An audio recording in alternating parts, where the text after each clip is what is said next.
Cristina e Fernando, 2 anos de relacionamento. Ela, 44 anos de idade, Fernando, 50. Mas as brigas, infelizmente, são constantes e muitas vezes na frente de quem quisesse ver. A relação termina, os dois continuam morando juntos. É difícil dar certo, hein? Separar e continuar morando na mesma casa, hein, Percy? Não é aconselhável nunca isso. Num determinado dia, Cristina está no bar ao lado de um amigo, Fernando vê a cena e se irrita. Ele discute com a mulher e vai embora. Pouco tempo depois ele volta. E ele tinha prometido vingança. Eu vou trazer a reportagem já já, só me dá o helicóptero, por favor, porque olha, as casas agora já estão, os motoristas estão tentando fugir da enchente. É aquele ponto, não é, Clóvis, que a gente tinha recebido a informação por telespectador, onde teria gente ilhada aqui na zona leste de São Paulo. Fala, comandante Hamilton. Pois é, inclusive agora, neste momento, próximo aqui do número 2000, mais ou menos, a Avenida Aricanduva está completamente interditada. Inclusive o pessoal da CT já veio para o local e colocou cones de aviso para que o motorista não tente passar, porque o nível da água é muito alto, ou seja, já passa aí, inclusive, a porta dos carros. Eu vou te mostrar, Bate, os carros chegam ali, ó, num ponto, eles têm que voltar para trás, que não tem jeito de passar, Bate. Nos dois sentidos da Aricanduva, a gente vê aí pontos de alagamento, Bate. Imagina o desespero desse motorista, hein? Porque a visibilidade está muito baixa. Pela imagem do helicóptero, que é extremamente bem definida, dá para você ter uma ideia da força da chuva que nesse momento cai. E o motorista tá até que acelerando muito, hein? Tá até que acelerando muito para tentar fugir da enchente. Ele precisa reduzir um pouco a velocidade, ver direito aí as ruas que cruzam. Olha, já tem carro que ficou no meio do caminho. Eu vou entrar em contato dentro de instantes com o CGE, porque essa informação de que a chuva forte vai atingir outras importantes regiões de São Paulo precisa ser passada para a população para procurar um local seguro. Se você mora nesse ponto que o helicóptero está mostrando, vá para o andar mais alto da sua casa, procure um abrigo, porque a chuva está vindo com violência, o calor não perdoa. Acumulou todo esse calor e agora a água cai toda de uma vez num ponto só de São Paulo. Aguenta a mão que eu volto com você, Juan. Mas como eu havia dito, o casal terminou, moravam no mesmo quarto, na mesma casa em quartos diferentes, perdão. Na última briga, Fernando vê a mulher conversando com outro rapaz, se irrita, mas não comenta nada. Mas na cabeça dele, a vingança já estava certa para acontecer. Veja como. Aos 44 anos, Cristina Helena da Silva Santos se tornou mais um número de uma lista cruel. A de mulheres vítimas da violência. Perdeu a vida por causa do ciúme doentio de um homem que dizia amá-la. Era por volta das 9h30 da noite quando o crime aconteceu dentro deste bar, aqui na comunidade Dois Irmãos, em Curicica, na zona oeste do Rio de Janeiro.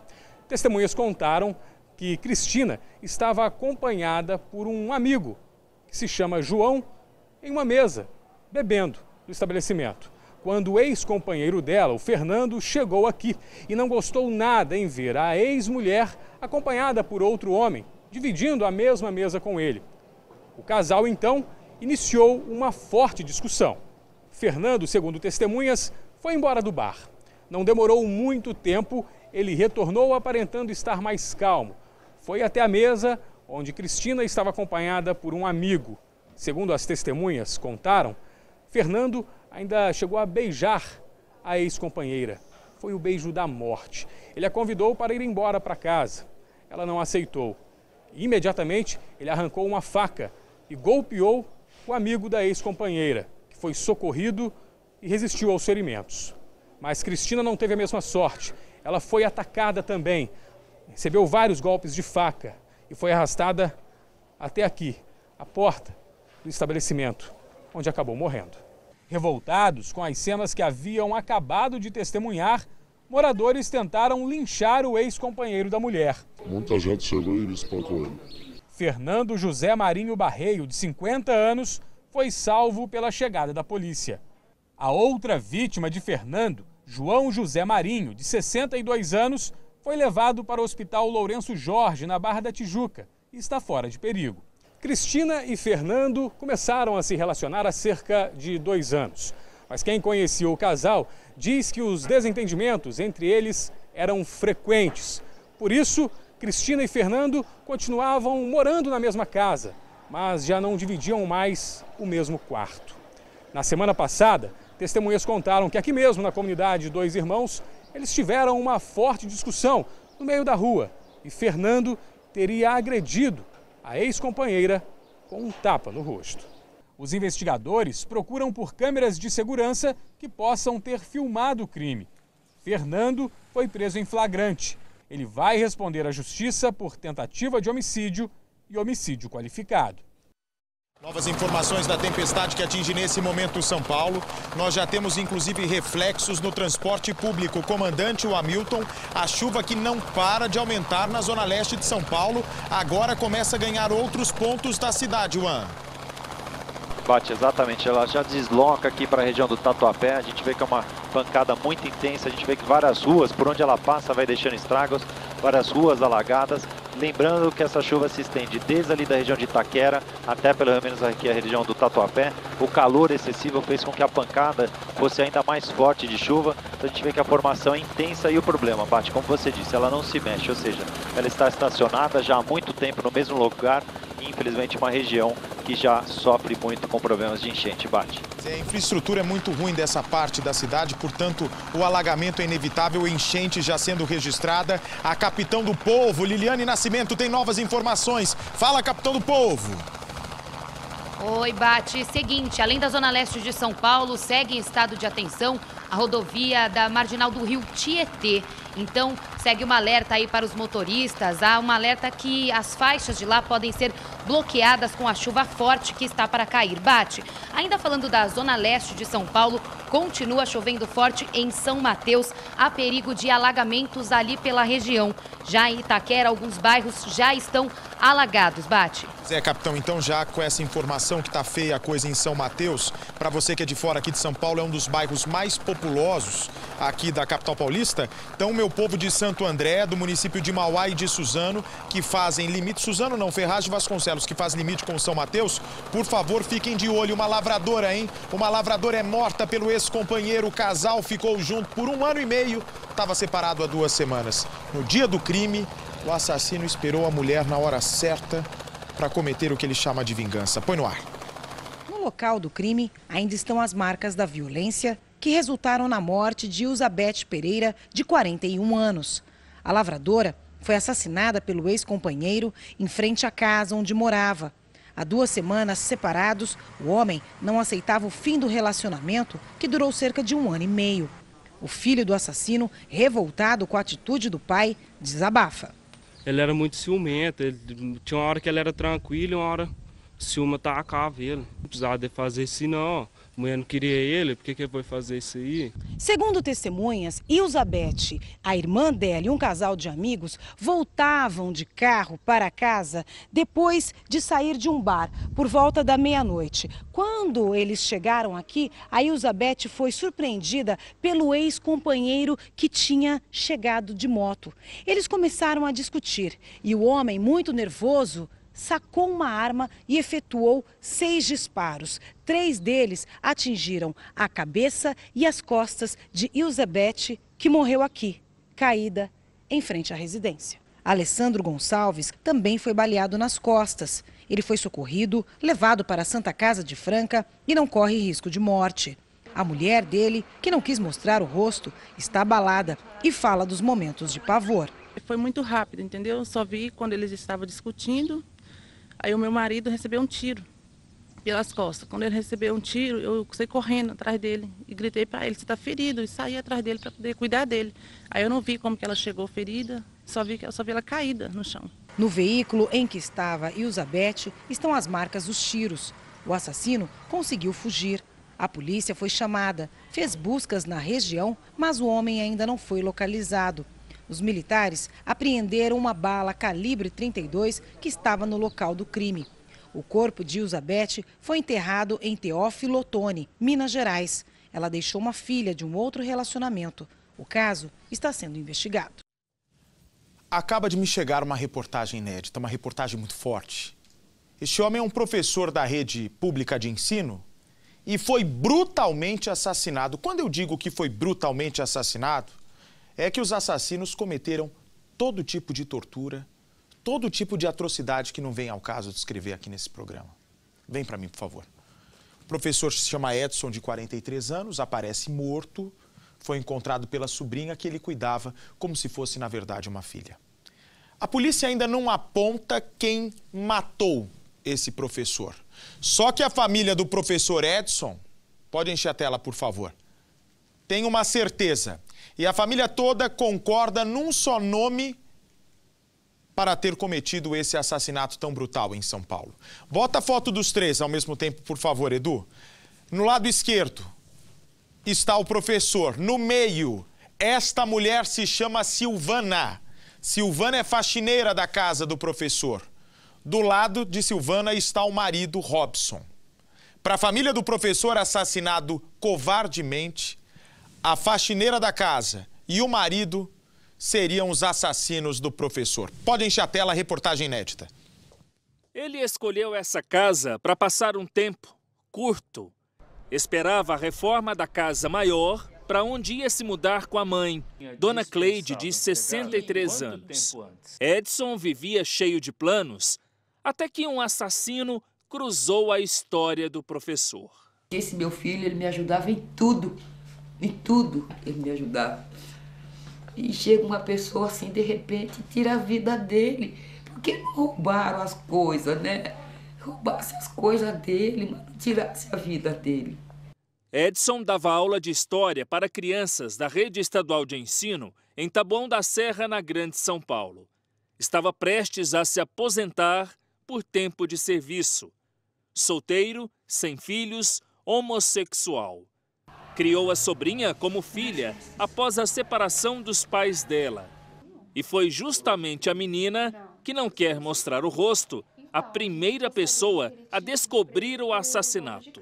Eu passei pela rua dele e vi a luz acesa. Foi quando eu resolvi chamar. Chamei e nada. Aí o meu ex-marido pulou o muro e encontrou o corpo dele na sala.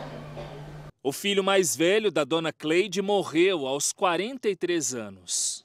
Ele começou a trabalhar com 14 anos. Ele trabalhou no Banco do Brasil. Ele trabalhou de andar no meio de mato para medir terreno, que eu não sei como que é o nome disso.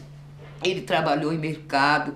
Ele fez tudo que ele tinha de fazer, porque ele era uma pessoa muito estudiosa, ele era uma pessoa especial. E tem uma, moço, ele se fez sozinho. Tudo indica que o Edson foi morto de madrugada. Naquele dia, a filha dele passou aqui, como de costume, para falar com o pai, nessa casa.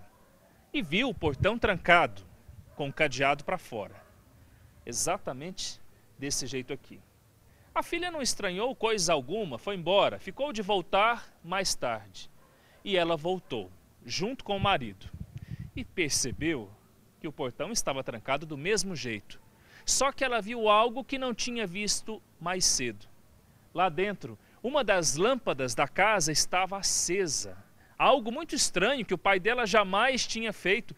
Sair de casa, trancar o portão e deixar uma lâmpada acesa. Edson nunca tinha feito isso. A filha estranhou, pediu para o marido pular o muro para ver se via algo de diferente lá dentro. E ele viu. Ao se aproximar de uma janela, encontrou o corpo do Edson. Estava na sala da casa. Começava ali então a investigação. Um detalhe chamou a atenção dos policiais naquele dia.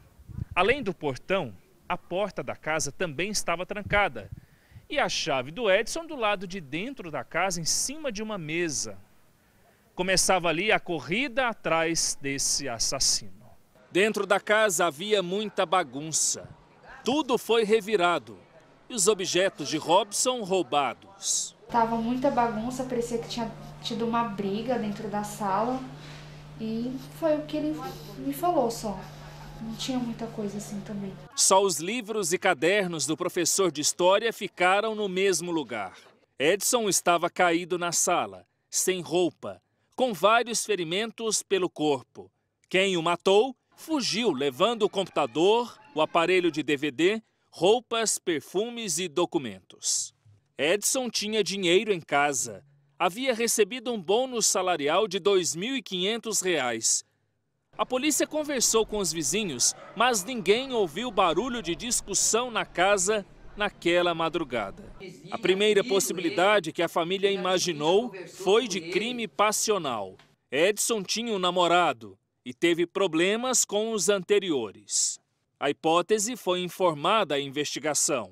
Aqui na delegacia, a filha do professor disse no dia da ocorrência em depoimento que não sabia se o pai tinha algum inimigo, mas contou que 6 meses antes do assassinato, o Edson foi agredido por um ex-namorado. O motivo? Uma dívida que o professor não teria pago. Esse ex-namorado, que a filha não sabe dizer o nome, teria prometido voltar caso o professor não passasse para ele o dinheiro. Os parentes do Edson não sabem dizer detalhes dos ex-relacionamentos que o professor teve. Sabem dizer apenas que todos foram turbulentos. Dias depois do enterro, o foco mudou. Saiu dos ex-namorados para um possível envolvimento da empregada doméstica do Edson e do marido dela, Silvana e Robson. Ele chegou em mim e falou assim: filha, eu tô tendo um problema com a empregada. O marido dela, quando eu chego em casa, ele tá deitado na cama, ele tá usando as minhas roupas, ele tá utilizando a minha comida e eu vou mandar ela embora, só que ela não me entrega a chave. Então não tem como eu dispensá-la com a chave da minha casa.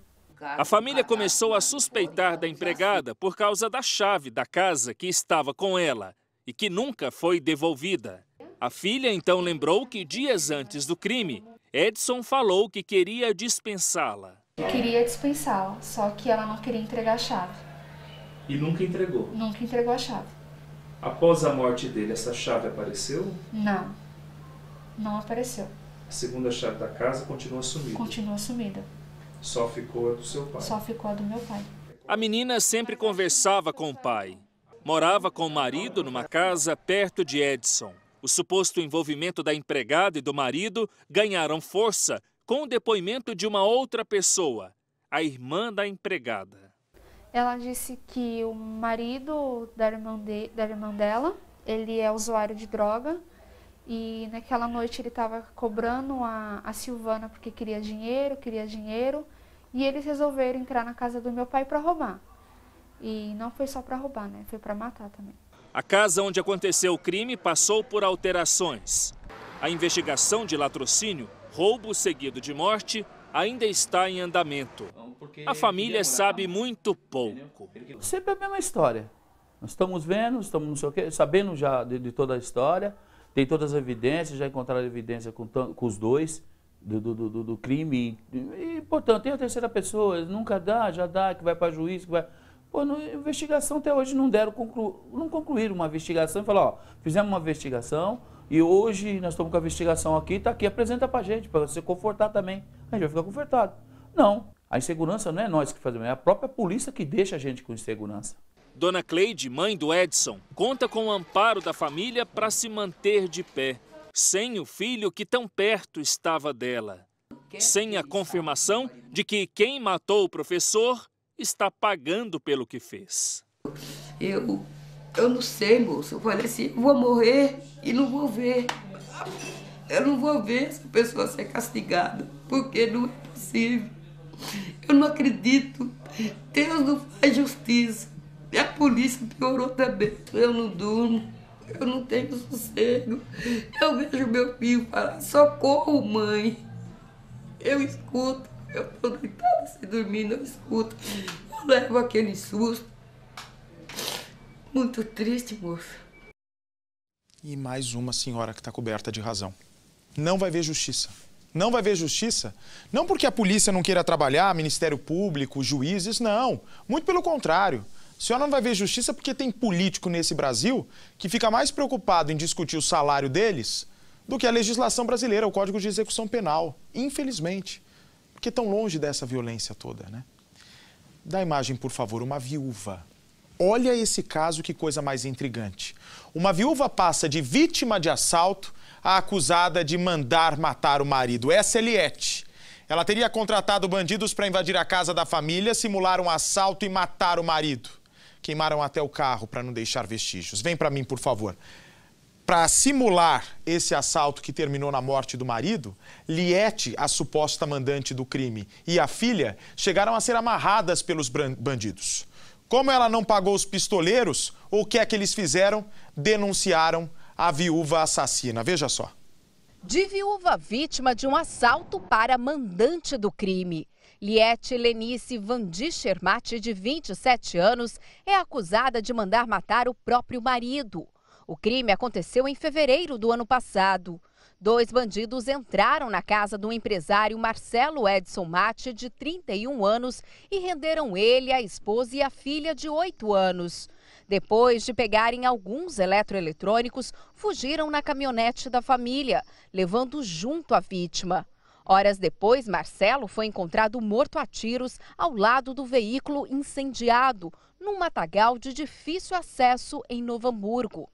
Escutas telefônicas e os depoimentos de 2 criminosos levaram a polícia a ter certeza de que o caso não se tratava de um latrocínio. Liette combinou o valor de R$50 mil para executarem o marido. Quem fez o contato com os bandidos foi o irmão dela. Só que depois do crime, apenas R$5 mil foi pago para os matadores. O irmão da vítima é Laércio Vandischer. Ele contratou Giovanni Francisco dos Santos, de 26 anos, que então encarregou Jonathan Garcia Wojtowski, o alemão, e um adolescente de 17 anos para invadirem a casa e matarem Marcelo.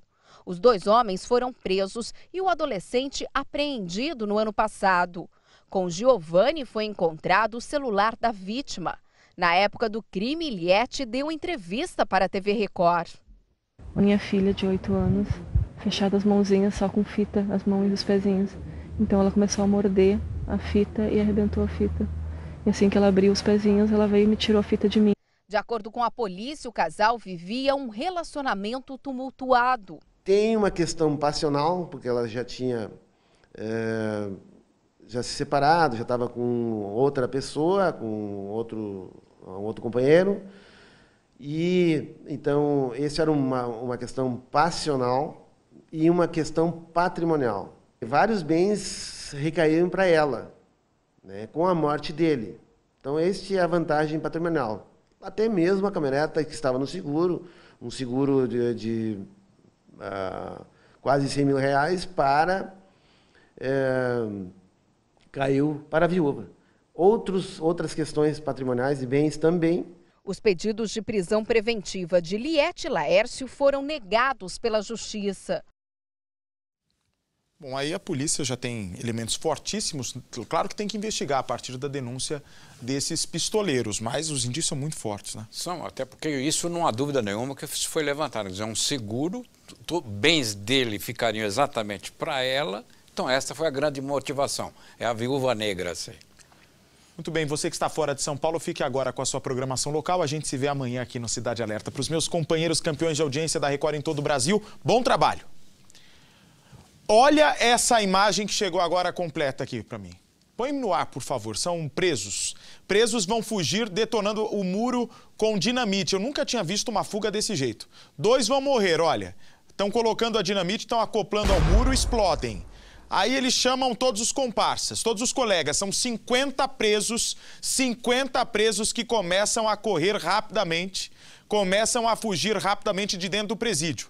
Você imagina o desespero de quem mora nas imediações ao ouvir essa explosão, a força do impacto de uma dinamite num concreto. É como se fosse um terremoto na região. Esses são detentos, uma fuga em massa, repara. Parece que tem mais de 40 aí, hein?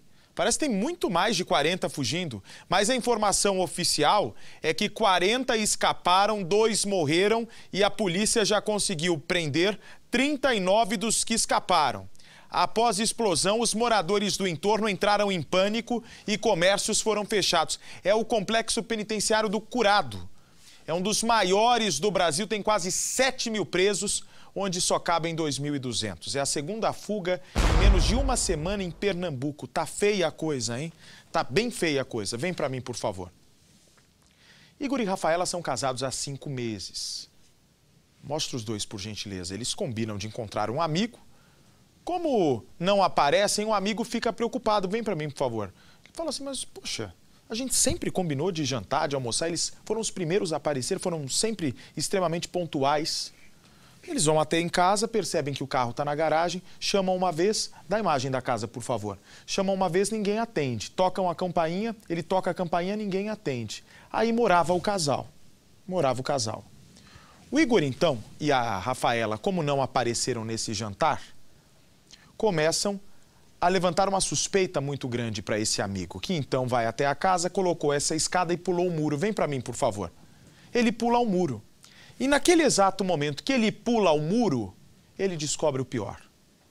Que o casal, que tinha acabado de marcar um jantar com ele, estava morto num crime misterioso. Veja. Rafaela de Luz Jordane de Souza, de 21 anos, e Igor Humberto Fonseca Souza, de 26, foram velados neste domingo em Araxá. O casal foi brutalmente assassinado na casa em que vivia. As fotos divulgadas nas redes sociais por Rafaela revelam um casal apaixonado e feliz. Ainda chocados com a notícia do duplo homicídio, familiares não quiseram gravar entrevista, mas disseram que não tinham conhecimento de que os jovens tinham inimigos, nem que estavam sendo ameaçados. Igor é filho do vice-presidente administrativo do Esporte Clube Mamoré, time de Patos de Minas. O casal estava de malas prontas para uma viagem a Belo Horizonte. A Rafaela e o Igor se casaram há 4 meses. Se uniram em setembro do ano passado e vieram viver aqui nessa casa, que fica num bairro de alto padrão da cidade de Araxá. Ela, uma jovem bonita, estudante do último período da faculdade de Direito, prestes a se formar. Ele, um empresário jovem, bem-sucedido do ramo automotivo, também com uma empresa aqui na cidade. No dia do crime, eles estavam em casa. Segundo a polícia, um amigo que tentou fazer contato durante todo o dia não conseguiu falar com o casal. Ele achou estranho e veio até a casa. Percebeu que algumas luzes estavam acesas, mas ninguém atendia o chamado. Então ele resolveu pular o muro, entrou na casa e se deparou com os amigos mortos. De acordo com a polícia, a Rafaela estava em um dos quartos da casa e o Igor num banheiro, caído no box ao lado desse quarto.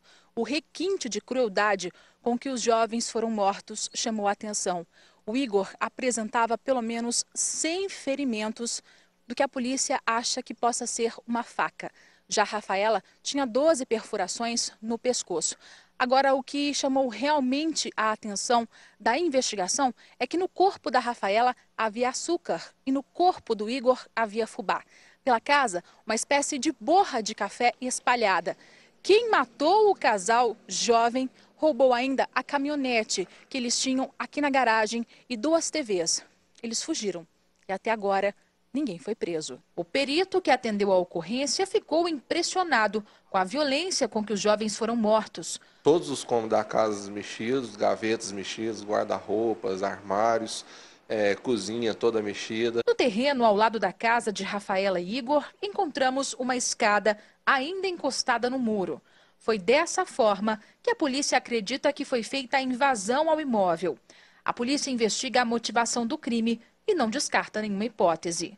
Questão de jogar açúcar, borra de café, fubá, tudo isso, na verdade, nesse primeiro momento, abre mais ainda o leque, né? Pode ser um homicídio, pode ser um latrocínio, que às vezes até tentou disfarçar com essa crueldade, pode ser uma questão até religiosa, né? Então, assim, nesse primeiro momento a gente não descarta nada, até pela maneira que foi o fato. Agora, tem um detalhe importante. Pode ser tudo isso realmente que o delegado disse, mas 100 golpes, imagine só, 100 golpes no pescoço desse rapaz e 12 na menina indicam um ódio tremendo. Portanto, pode ser até alguém muito próximo a eles ou por alguma dívida, algum desentendimento do passado. Agora, você veja bem, Bate, assalto, roubo dentro da casa, pode descartar que não houve. Toda essa violência, pelas aparências, indicam que quem entrou lá fez isso contratado para um ritual macabro por razões que ainda ignoramos. Bandidos fortemente armados invadem um dos principais aeroportos do Brasil. A polícia chamada fecha a rua com um carro. Os bandidos não se intimidam e começam a trocar tiros com os policiais nesse aeroporto muito importante. Veja. As imagens gravadas por câmeras de monitoramento, a explosão de 3 caixas eletrônicos no mesmo instante. Os equipamentos ficam no aeroporto de Uberlândia. Vejam só como eles ficaram. A explosão quebrou as janelas da administração da Infraero, mas não prejudicou o funcionamento do terminal de passageiros. Os embarques continuavam normalmente. Testemunhas disseram que por volta de 4 horas da manhã, criminosos pararam neste local aqui os veículos e seguiram para os caixas eletrônicos, que estavam sendo utilizados por clientes. Quando as pessoas viram os bandidos, elas correram lá para o saguão do aeroporto de Uberlândia. Os criminosos, então, colocaram explosivos em 3 caixas eletrônicos e explodiram os equipamentos. Na fuga, eles deram de cara com a polícia militar. Houve troca de tiros. Nesse vídeo, feito por um dos passageiros, é possível ver o desespero das pessoas. Calma, pessoal, tá tudo aqui. Calma, Ramila, às vezes ele fugiu. A situação foi tão perigosa que passageiros, funcionários da Infraero e de lojas dentro do aeroporto procuravam vários locais para se esconder. Uns entraram para o check-in, outros onde achavam a porta estavam entrando. Todo mundo apavorado. Todo mundo apavorado. Deu mais de 50 tiros. Os bandidos armados com fuzis levaram dinheiro e tomaram as armas e os coletes dos vigilantes. Nessa outra imagem do circuito de TV, os militares atravessaram a viatura na pista. Um homem desce do carro, é orientado pela polícia a se esconder atrás do muro. Ao fundo, é possível ver os faróis do carro dos bandidos. Eles percebem a viatura fechando a avenida e entram na contramão. Nessa hora, os militares recuam e trocam tiros com o bando. O carro foge em alta velocidade na pista contrária. A polícia informa que trocou tiros 3 vezes com os bandidos. Na saída do aeroporto, nesta rotatória, próximo ao bairro Mansões Aeroporto e na BR-050, na região do assentamento do Glória, onde os criminosos abandonaram o carro blindado roubado em novembro do ano passado em São Paulo e fugiram. Foi uma ação provavelmente arquitetada, onde envolviam pelo menos 8 pessoas. Os revólveres e os coletes roubados dos vigilantes foram deixados para trás pelo bando. Em menos de 15 dias, esse foi o segundo ataque aos mesmos equipamentos. O primeiro foi no dia 7 deste mês. Era madrugada, quando o bando chegou armado com fuzis e rendeu os vigilantes e os passageiros no terminal e explodiu os caixas eletrônicos. Só que não conseguiu levar o dinheiro. No dia 12 de janeiro, uma quadrilha foi presa em Teresina, no Piauí, após estourar um caixa eletrônico de uma agência bancária.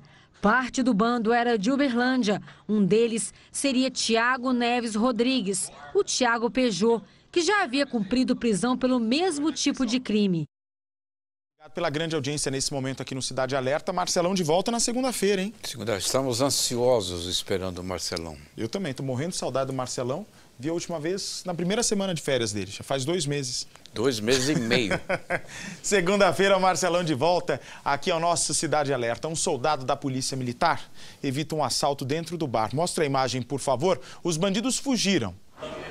Ele decide ir atrás, olha, um dos bandidos estava esperando o PM na porta do bar. Assim que saiu, você vai vendo a confusão, o soldado é baleado e morto. A imagem do circuito de segurança mostra a violência com que esses bandidos estão atacando os nossos policiais.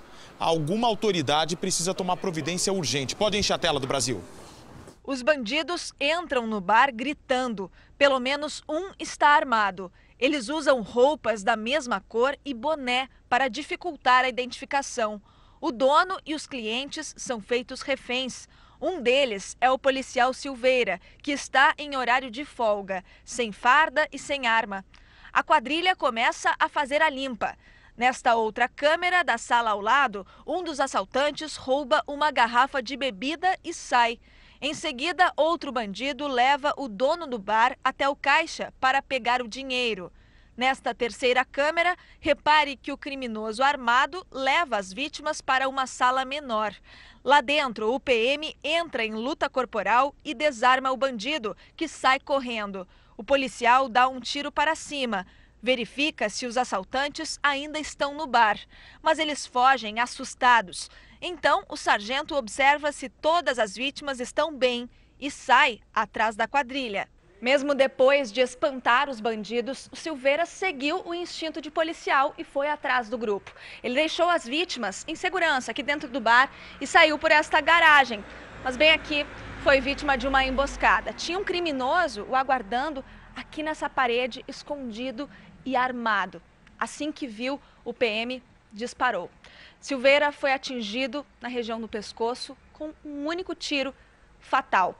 O criminoso subiu no carro e fugiu com a quadrilha. Nesta imagem externa, aparece quando parte da quadrilha manobra o carro para a fuga. Em seguida, repare na pólvora, visível pela lente da câmera.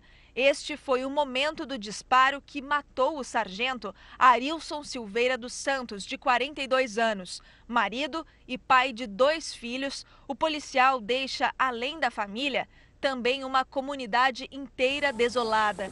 Ele era querido, dentro e fora da corporação. Um policial militar extremamente ativo, extremamente integrado com a sua comunidade e por isso, foi uma grande perda. Nós somos policiais militares 24 horas por dia, independente de estarmos de serviço, de folga, de férias. O policial militar, essencialmente, ele é altruísta, Esse amor ao próximo faz com que ele, nesses momentos de crise, ele haja sempre em defesa dessas pessoas. O velório foi prova disso. Muitas pessoas compareceram à despedida ao sargento, que morreu pela paixão ao ofício. A Polícia Civil e a Brigada Militar estão concentradas em encontrar os responsáveis pelo crime. Desde o momento que houve o crime, a nossa agência local e regional de inteligência estão trabalhando diuturnamente justamente com esse objetivo, Então, esperamos que no máximo nesta semana a gente consiga elucidar o fato e prender esses criminosos.